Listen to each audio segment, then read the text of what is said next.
The 100-Year War by Wilfredo Vargas.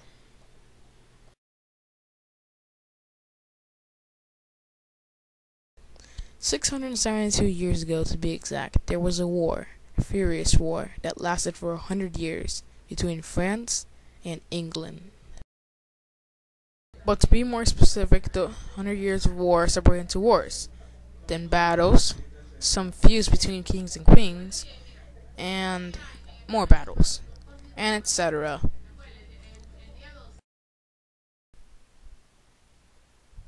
First comes first was the Edwardian War, which was from 1337 to 1360, named after the winner of the war, Edward III of England, and his son the Black Prince. The loser of this war, John II of France, was forced to sign a peace treaty called the Treaty of Bretigny, in which sadly only lasted 9 peaceful years. This treaty has a lot of history to it, and so here are some facts to this fine piece of paper. First of all, this treaty's name originated from the village of Bretigny near the Chartres. Not only that, but this treaty was signed several years after John was sent to prison after the Battle of the Poitiers during the 19th of September 1356. Now, second of all comes Caroline War, which lasted from 1369 to 1389, named after Charles V of France. After a while, during 1369, the Black Prince, son of Edward III, refused to summon for France, and Charles immediately broke the treaty by declaring war. This war was in fact called the 20 Years of War because, as you can see, it went on from 1369 to 1389 between France and England. After a frightful feud between Charles and the Black Prince, this war went on for quite a while and ended in 1389, when everyone thought it was over. It then resumed in 1415 and started the Lancastrian War. Finally, here is the last war, the Lancastrian War. Now, this war lasted for 14 whole years. Now, this war had several parts to it.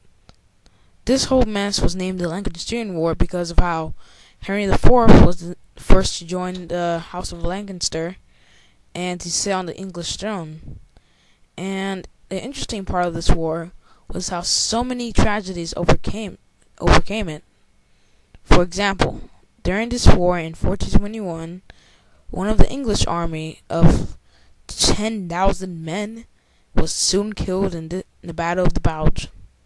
Another tragedy was in 1429 when John Fastolf was attacked by French warriors and he was greatly outnumbered. But luckily, he had a good enough army to fight back with archers and warriors.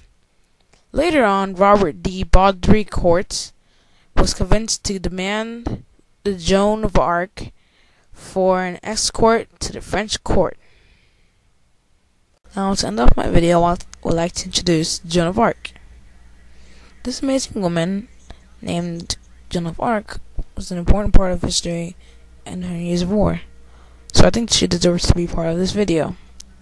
Now, who started out as a peasant girl, soon became an amazing hero of France. So here are some facts. Joan of Arc turned out to be a great leader that led several victories with the French army and was a very important person to them. Now, not only that, but she actually turned out to be valuable. In a way, anyway. When I say valuable, I really meant it.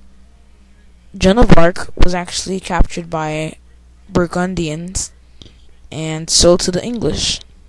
Poor Joan of Arc was soon stabbed with a burning stake and killed at only age 19 on the 30th of May 1431.